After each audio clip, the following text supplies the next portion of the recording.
This is a place for lovers of life who believe joy is the most powerful biohack of all. Welcome to the Mama Mudra podcast, a love letter to those ready to redefine success as vitality, connection, and calm. Today, our theme is giving wings to your dreams, which I will explain a little bit more about later. But really, it's talking about longevity, entrepreneurship, and the true focus on happiness through those lenses. My guest is someone that has been in my life for over 3 years. She started out as a business associate, and we quickly grew closer through alignment of our philosophies and our beliefs and the way that we do things. And that evolved into friendship. And she is someone that I really respect and admire and look up to. And I think she has a lot of wisdom to impart to everyone listening with regards to an understanding about what longevity in business and in life means. So an understanding of how important it is to choose what it is that your end goal is, choose what your belief system is. And the longevity comes in where you understand that the investment required in order to achieve those goals. So whether that's time, whether that's focus, whether that is just being stubborn and keeping on going when things are getting hard, she's got it. And she's going to explain to us how she made that work for her business. She is the founder of Future Me. Her name is Supriya Mody. And her brand is built on the philosophy of giving wings to your dreams, which she's going to explain more to us about what that means, what it means for the business, what it means for her. And we're not just talking about longevity in business, but in life, her business is skincare. So it's also talking about finding happiness in investing into ourselves. And really what it takes to build something meaningful over time, that discipline, that, just the sheer focus required and not giving up on those dreams that you've chosen, the belief and the intention behind that belief and the joy. So, Supriya, welcome. I'm very happy to have you here. Thank you. Supriya's also just flown in from India yesterday, so we're very, very lucky to have her here because it wasn't planned for her to be here, so we're grabbing her while we have access to her. So I want to discuss a few things with you before we go into the philosophy of giving wings to your dreams. And the first one is speaking about longevity. We were talking just now before we started recording about what exactly that means in this context. So, a lot of the time when we talk about longevity in context of Future Me, it's speaking about the investment into sticking with a longevity and skincare routine in order to get results. So understanding that the best things don't come overnight. It requires consistency. It requires really sort of sticking with something that you choose to believe in and knowing that the longer you stick with it, the better the results are going to be. So really investing in that philosophy. But how do you think about longevity as a true long-term commitment, and not just with regards to skincare, with regards to your life, your business goals, the way that you have built Future Me? And what do you have to tell people about how you've embodied that and how you've made that work with regards to really sort of picking those goals and investing in them and sticking with that no matter what? I think for me, longevity it's a given when it comes to achieving anything in life, because you can't accomplish anything worth having, whether it's a business, whether it's your skin, whether it's your body, whether it's success, or whether it's success in a relationship. If you're not willing to commit long-term to something, you're not going to achieve long-lasting results, So I believe that the biggest part of longevity is discipline, because all these things go hand in hand. And I would say that I learned discipline pretty early in my life, because I was part of the pharmaceutical industry. And as you're aware, everything takes time. We used to take years to, get our marketing approvals in different countries. And, but the thing is that what I have always witnessed 100 out of 100 times is that what takes time is always worth the wait. So I think if you want to taste the sweetness and the fruit of your success, the longer it takes to get there, the longer it's going to last. And when I bring it back to future me, I will say that it took me 7 years to build this brand. Instead of using private labels and just, sticking Future Me brand labels on, we started from scratch because we wanted the right formulations, we wanted the right packaging, we wanted to do everything just right so that, you could get the kind of results you wanted, but at the same time, we did not compromise on anything and at any step of the way. So I would say that, for me, quick fixes have never been an option. I will also say that the good part of doing something long term is that you can actually, it helps you bring like a balance to your life because you don't have to go all in and the intensity doesn't have to be hard. It just has to be a little every day, which actually frees up your life for living and doing other things. So basically the way I do everything in my life is there's always a balance between, investing in myself or, my family or business. And I think that when you commit to, I believe that life is a marathon. It's not a race. You don't want to put everything in the beginning and then run out of gas and fuel and then, have nowhere to go. So for me, it's always been, it's always been very clear. And I think that's the way I've lived my life. And I also think that finally that makes me happy because I don't feel like, when you're doing something for a long time, it doesn't feel like you're putting in that much effort. But the amazing thing is the little bit of effort that you put in every day, even if, sometimes you're swimming against the tide and you've had a tough day, just keep swimming. And when you do that, the compounded result of that is just exponential. Absolutely, in the famous words of Dory, whatever that fish was. Yeah. I think it's really wise because sometimes you just have to remind yourself, when it's hard and life is challenging and the tide is against you, just keep swimming, even if it's just one step ahead. And I think that's the key message for me there was in when you choose the goals and you decide which ones they are that you're going to stick to, it makes things easier because I think it's about having the mental strength to not get distracted because it's like for people like you and I, it's very easy to want more and more and more and more. Well, I think for anyone really, you often you choose your goal unless it is the right goal and it's the end goal. A lot of the time people choose shorter term goals, which once you achieve them, all of a sudden you're like, hold on a second, now I've got a whole list of other things that I want to achieve.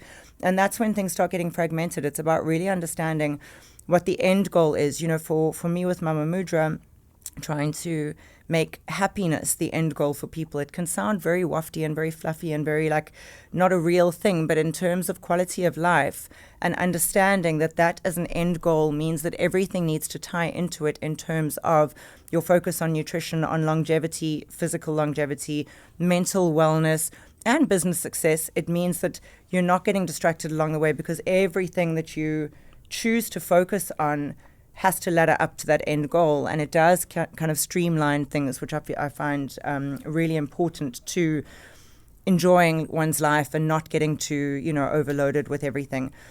It's also a beautiful segue into the philosophy and the brand principle of giving wings to your dreams, which is such a really powerful statement. And I know that I remember clearly when you first presented it to us when we started working together.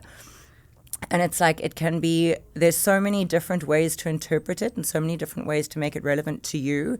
And in the beginning, when we first launched Future Me in South Africa, we were doing all of these micro events and launching the brand and explaining the brand and the philosophy to so many different people.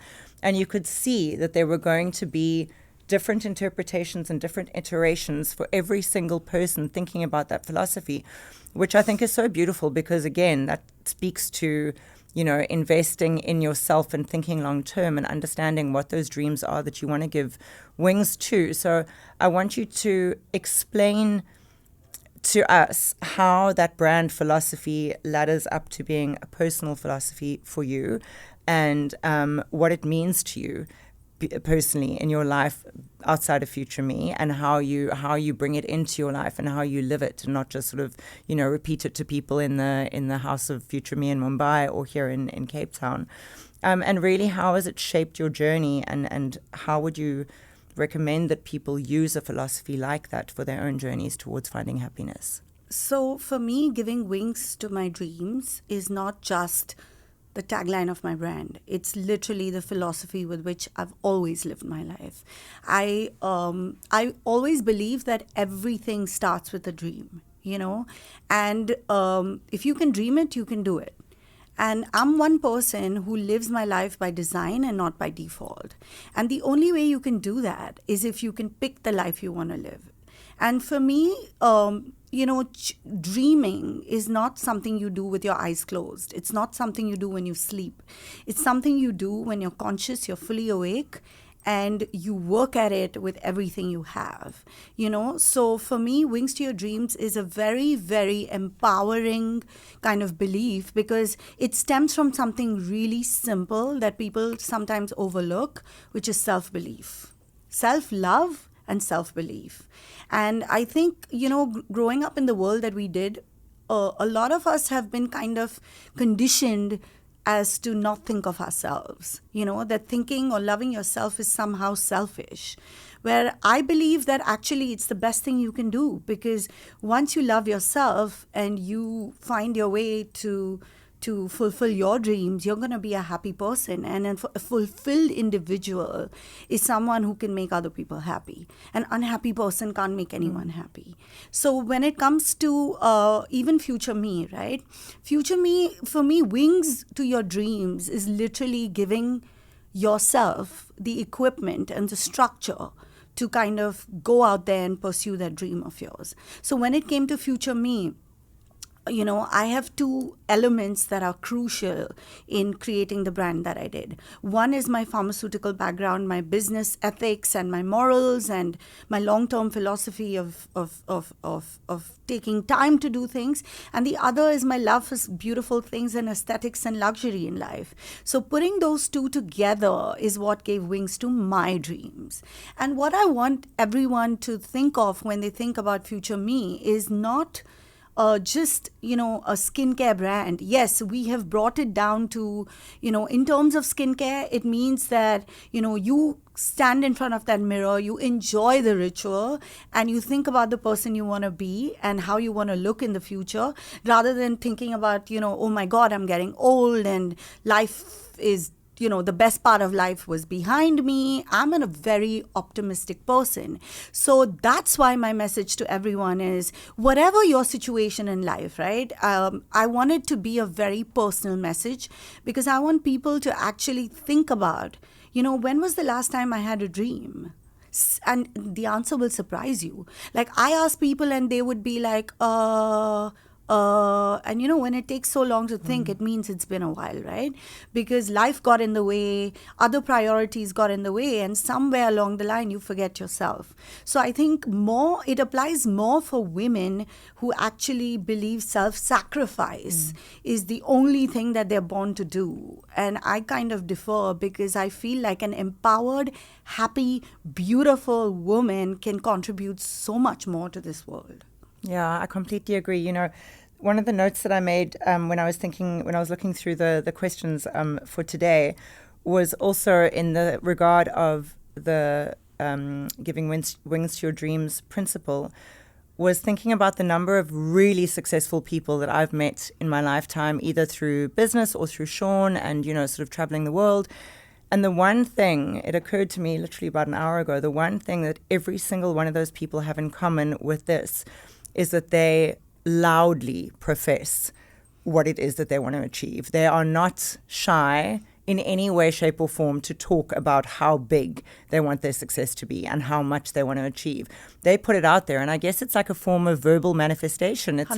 Like they are literally just owning the fact that they want to take on their industry. They want to take on the world. They want to take on markets. They want to take on whatever it is, and they put it out there, and they'll tell you up front. There's no being bashful or shy or anything, and I think it speaks so strongly to that, in terms of just actually being bold enough to, like you said at the beginning of your answer, love yourself enough to be like, you know what, actually, I think I am the shit. I think I can do that or achieve that or take that over, and I'm going to. So just put yourself out there and do it. And I think so many people are a little bit ashamed to be that bold in terms of saying something that sort of big in case people judge them.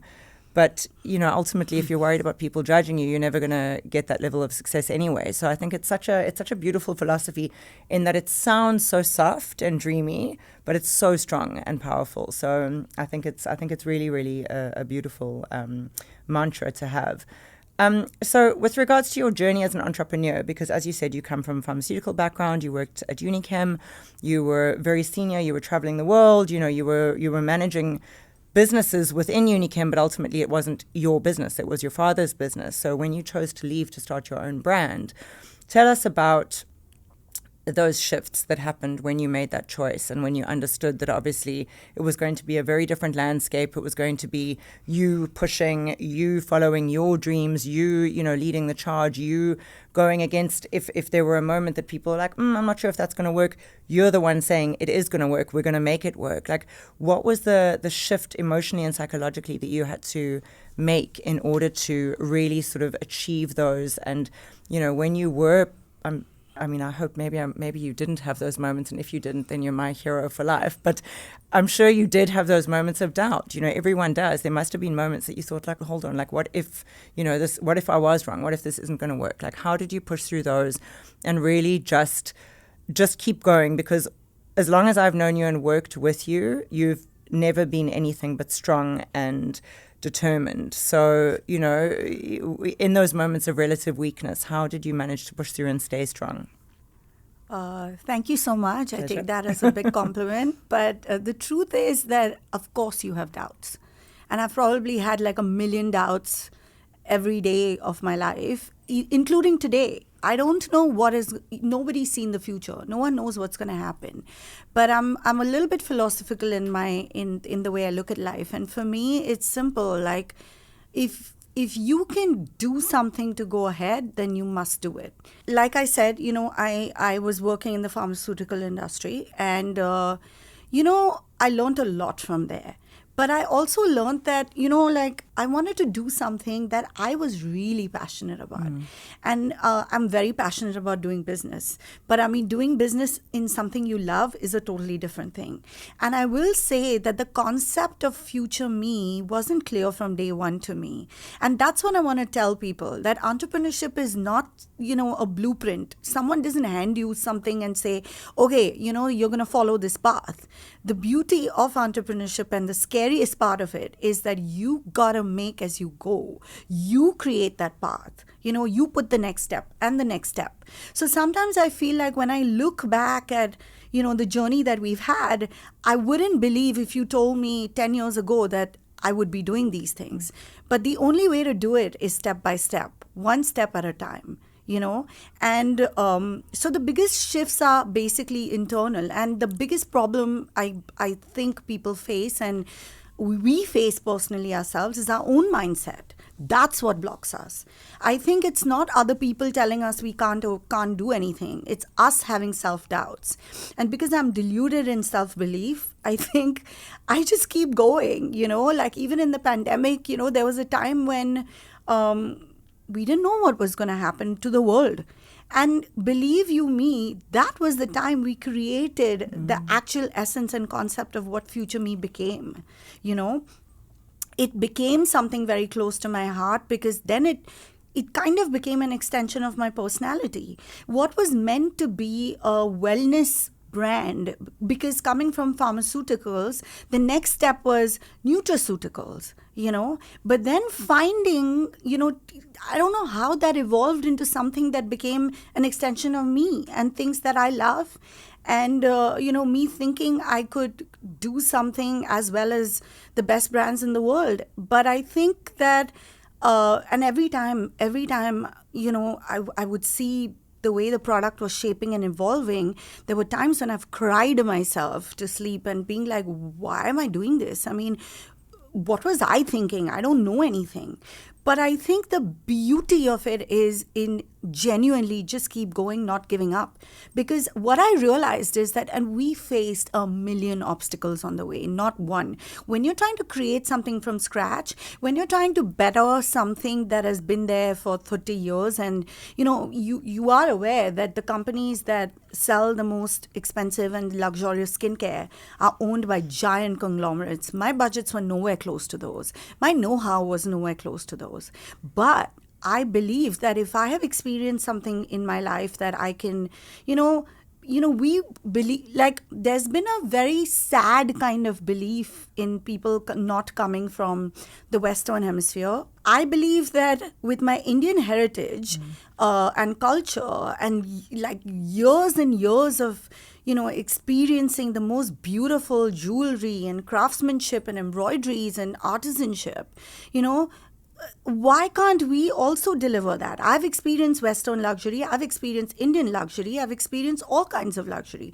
So why can't I create it? And at the same time, my pharmaceutical background gave me the foundation of science, to make sure that what I delivered was not only superficially pretty, but also delivered. Because that is part of my upbringing. Coming from the pharmaceutical industry, the one thing that everybody assumes, and rightly so, is that if you take medicine, it should cure you, it should work, right? So the fact that it should work was non-negotiable. But I didn't want to stick to like a medical grade kind of, skincare brand, because for me, that wasn't exciting enough. That wasn't challenging enough because, like you said, I worked in my family business and I worked to build my father and grandfather's legacy. But when I wanted to build my own legacy, I wanted to create something special, something that makes me smile, something unique. So I will say that it is, when your why is strong and you believe that you still, and God provides everything you actually need. We just don't open our eyes and acknowledge it. We look at everything we don't have. But sometimes you never know. Your story is your unique story. Your resources are unique to you. And what you can build out of it is magical. So I will just say that, of course, self-doubt, delusion, disappointment, and a million obstacles. If you don't take that as part of a course in entrepreneurship, then you're not built to be an entrepreneur. And I think it's also the focus on self-belief. We're talking about the doubt and all of that, which obviously is part of the course. But again, from my perspective of having known you for as long as I have and having worked alongside you, if there's one thing that I know without a shadow of a doubt, that even if you may have been doubting certain things in your mind, you certainly always knew what you didn't want, so there was always there may have been certain evolutions in terms of what you did want and the direction and maybe, small things, modifications, but you were very aware of what you did not want to build. And I think that it's also important for people to understand that, it's about, again, I think the longevity theme, keeping your eye on the prize, remembering what that long-term goal is and understanding that the journey is going to change as you on your way there. But just don't get swayed, don't get lost, don't, sort of start questioning that, even if you're questioning smaller things underneath, because I think it's really powerful. And you manifest things. The more you put them out there, the stronger you believe in them, and the more you make them happen, they are going to happen, even if it's not textbook exactly the way that you thought that they were going to. So the one thing with Supriya, for anyone that hasn't met her, that I can attest to, having worked alongside her for a while, is that she has incredibly high standards. You obviously have grown up being surrounded by, things that are executed at a very high level, which is amazing. And it has instilled in you an absolute intention on retaining that height of your standards, no matter what. You never compromise. But the one thing that you also don't compromise on is, even when things perhaps aren't being delivered to the level that you expect, you still remain positive. You don't shy away from a tough conversation if you need to, which is also a strength. But at the same time, you can have a tough conversation and then immediately you are back to being your positive self. But again, not ever compromising on the level that you expect people to deliver. So my question to you is, as someone that also has very high standards but is an absolute control freak and can get very stressed when people aren't delivering to the level that I need them to, and that can personally impact my happiness in a huge way, how do you manage to always ensure that everyone around you understands what they need to deliver, but still not let it get you in such a way that it's really actually bringing you down and affecting everyone else around you? So basically, again, I'll go back to my discipline and my school of pharmaceutical, training.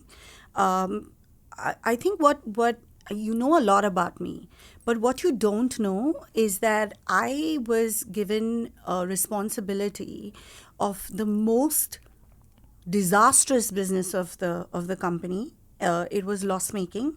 People had no hope, and it was actually given to me because how much worse could I make it? So, the truth is I've been underestimated my entire life.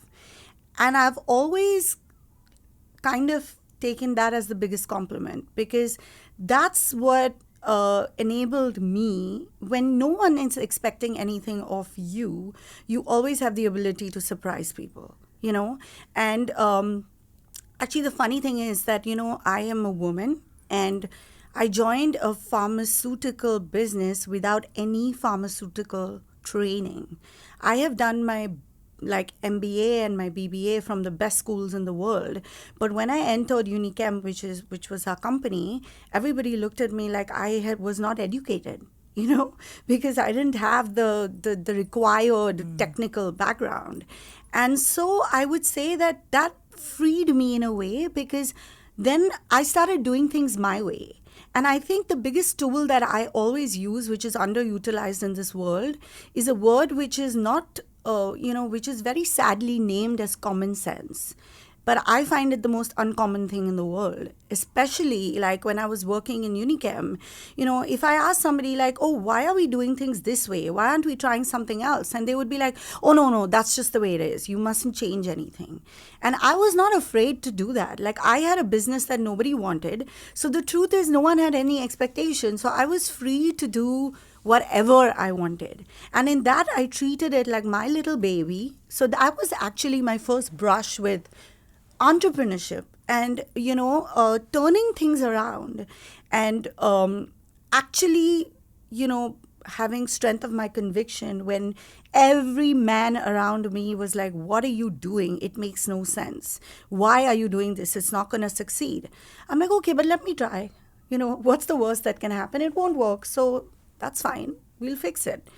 And that belief that I have, and that's the same belief I have in future me, I think that belief is what enabled me to actually turn around, make it the most profitable business of the company, and triple the turnover in 10 years. And that confidence, that success actually gave me the confidence to start future me. If I hadn't done that, and so I would say that, people take being underestimated and, being treated like a woman in a very negative way. I take it in a very positive way. Now I'm scared because unfortunately, with future me, people have very high expectations because, now they know what I'm kind of capable of. But, it was so nice when no one knew, because that was the time when I could work hard and surprise myself. And that's why, Kate, you say I have very high standards, but that's because the only person whose expectations I need to meet are myself. If I am happy, if I am proud of the product I've created and the brand I've created, I am pretty sure 99.9% of the world is going to be happy with it. Because if I'm not happy with it, I don't care if anybody else is happy with it or not. And the world has become very accustomed to mediocrity that I'm completely allergic to. I think it'd rather be absolutely pathetic at something than be okay with it. Because the minute you are okay at anything, you're never going to get good at it. And then it's always going to be basic and substandard. So I think that's what it is. I'm allergic to mediocrity. I use my common sense and gut. And I'm not scared of taking decisions and seeing where they take me. A lot of people are very scared of failure, But when you're not expected to succeed, failure doesn't scare you. It enables you. It's such a strong positioning. It really is. You're so right. It's something that most people are so terrified of, and I know that I've behaved that way in past careers as well. That you'd rather play it safe than run the risk of failing, especially publicly. But that's never going to be when you get the big win. So yeah, it's a very interesting shift, and it's a very empowering shift to make. You are also very good at practicing an abundant mindset in an industry where, there is so much comparison, so much jealousy, and especially as a woman who is surrounded a lot by other women in the skincare and beauty industries. There are so many women, and not just in the skincare and beauty industries, there are so many women in general, and I've encountered many of them in my career who believe that the way to success is putting other people down, and there's only one person in a room that can succeed, as opposed to a rising tide lifts all ships, which is more your philosophy. And if everyone's succeeding, if we can encourage everyone else around us to succeed, we're going to rise with them. And I think that mindset of having more of an abundant mindset in terms of just wanting more and better and stronger for everyone, as opposed to a jealous, more internal mindset where you're just focused on yourself, and if everyone else sort of goes down around you, you don't care as long as you're doing well, is so important as well in business, but in life also. We discussed it in previous episodes. I think it's all very well and good doing well in one aspect of your life, but if you're not doing well in other aspects, or if you're miserable in other aspects, you're never going to feel like you're doing well, because you may have all the money in the world in the bank, but if you're unhealthy or unhappy, you're not going to enjoy them. So how do you constantly reinforce that philosophy internally of always focusing on abundance versus jealousy, always focusing on community versus just yourself, and understanding that it's important to empower everyone around you rather than just yourself? So firstly, like I mentioned, I have a very deep spiritual upbringing and background, and I think that shapes me a lot as an individual. And what I believe is that, again, I'm oblivious to other people. I know I sound really bad when I say this, but I think it's a gift. It is a gift. I've seen it in I don't really practice. care. Like, it doesn't make a difference to me what other people are doing or not Yeah. doing. I am so involved and engrossed in what I want to do and achieve that other people's what people think of me is the last thing on my mind, because most of the time I'm thinking of what I need to achieve, I'm thinking of myself, and I'm always thinking of excelling. Because for me, like I believe, like I said, why do I believe in myself? Because I believe in the abundant power of our spirit, and that lies within us. So if I'm unlimited and I can work to my best potential, that's all I want to do.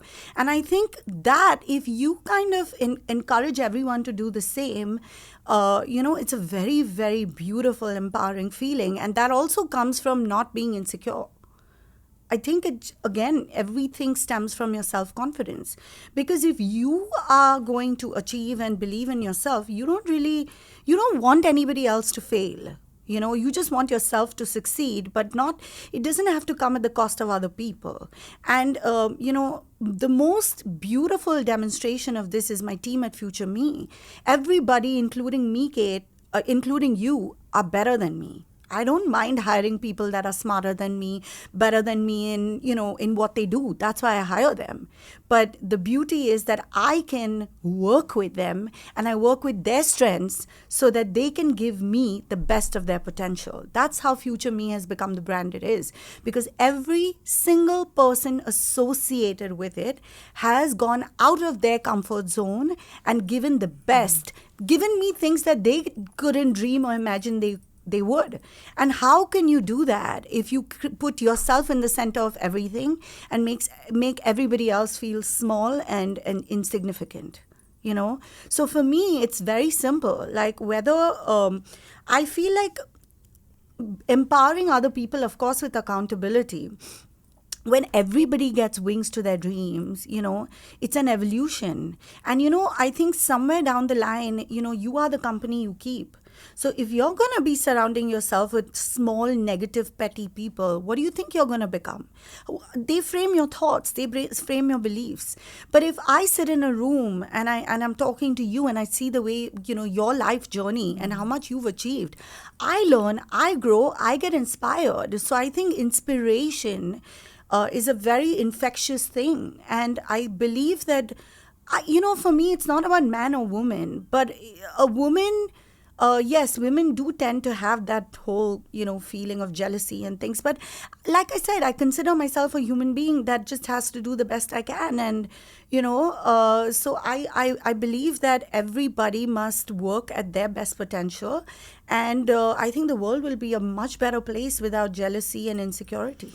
You're 100% right. The next Future Me product that we need to figure out how to bottle and produce is your self-belief. Let me tell you, because if we could sell that, the world would be a better place. It's a beautiful, beautiful thing to see.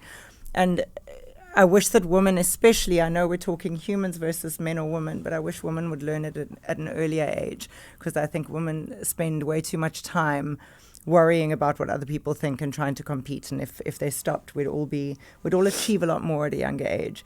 So for one last closing question, if there is someone listening to this, and I think I know your answer because you've already said it in a million different ways, shapes or forms, but I'm loving listening to you, so say it again. If someone listening feels like they have a dream that is way bigger than their current circumstances and they're sort of looking around at their life today, and they know what that dream is, they're probably a little bit too scared to vocalize it because it just feels completely out of reach. But it's not going away, so they have to do something about it. What would your piece of advice to them be, even if it is completely unrealistic? Like, what can they do to start really just trying to go for it and just, do their best to achieve that dream? So firstly, I would like to say that if your dream doesn't scare you, if it's not bigger than your current circumstances, and if it doesn't sound completely insane and audacious, it's not a dream. It's a goal. And that's temporary. So I would say that the fact that you are dreaming of something much bigger than yourself and your circumstances is already a step in the right direction. And, like I said before, if you don't think about, when you think about climbing a mountain or scaling, which I never would, but I'm just saying, for people who do, you don't think about the peak. I just think about the next step. So you take the next step in the most, decisive, assertive, committed, and 100% way as possible.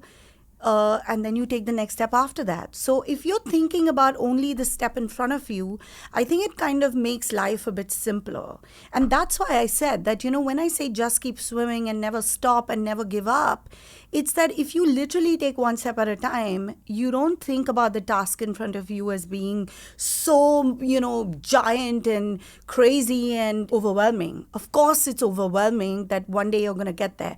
And, the beauty also, I feel, is like, since you believe a lot in happiness, I will say that sometimes it's nice, if you've just taken one step every day, you don't really realize how far you've come till you just sometimes, when you're feeling low and you feel like, today I can't go up. I can't do this. All you have to do is look back. And when you look back, you will surprise yourself by how far you've come. And if you could come that far, then, why not go a little further and then a little further? And, it all goes back to you, longevity, discipline, commitment. And you know what? I will say that if you're not going to enjoy the journey, forget about the destination. And that's why for me, happiness is not a destination. Happiness is a constant choice. If you are not going to find fulfillment and happiness in where you are, how you are, what you're doing, celebrate yourself. Celebrate the little milestones. Appreciate the people around you. Do you know the biggest gift for me in Future Me and creating this brand has been meeting people like you and so many people along the way that have just made this journey so much fun. We laugh along the way. Like, work doesn't have to be, work doesn't have to be a chore and like, oh my God, you don't have to look like you're working hard. You have to literally have a blast while doing it. And I think when you do that, and you put your best foot forward every single day in business, in life, in health, in everything, you will surprise yourself by how far you've come. And that's why for me, future, and you build a very strong foundation, because you're not that worried about how far you have to go. And sometimes people make compromises along the way because they want to go quickly. My point is, the stronger the foundation, the more long lasting, the more everlasting success is. So if you don't stop and enjoy yourself every step along the way, you don't celebrate yourself, you don't make yourself smile and laugh. And sometimes I love to laugh. So for me, if you're going to be, you have to be serious in your intention and your motive, and work is work. But that doesn't mean that we can't have a little laugh and, laugh at ourselves and, build a little community along the way. And therefore, I say that if you believe in yourself, you never give up, you never compromise on who you are and what you want, and you build, tiny communities and families, and you meet the most enchanting people along the way, then you give wings to your dreams and you unlock so many possibilities that you never thought were possible before. So that is the biggest gift of dreaming big and believing in yourself. Wow, what an answer. I'm going to be watching this episode back, I think, when I need some motivation. That's it. Thank you, Supriya, so much. Honestly, this has been so beautiful, and your answers really are genuinely so empowering, and so it's so moving for me to listen to them, because I have watched you and seen you, and I know that this isn't something you're just saying because you're sitting at this desk in the studio. It's something that you really do live, which is beautiful. And really, for me at least, it's a reminder that the dreams that we have aren't going to grow if we just have them and let them sit there. They're going to grow if we invest in them, and if we focus on them, and if we choose them every single day. And that longevity and that focus on the long-term game is a choice, like happiness every single day. And yeah, that remains the same, whether we're talking about business, whether we're talking about happiness, our community, our skin, whatever it is. It's about waking up every day, taking the choice to give your dreams wings, and choosing happiness, and having the courage to follow those dreams. So thank you so much. I really appreciate you being here, and it's been amazing to have you in studio. Thank you, Kate. It was a pleasure being here. Pleasure. I had a great time. Good. I'm glad.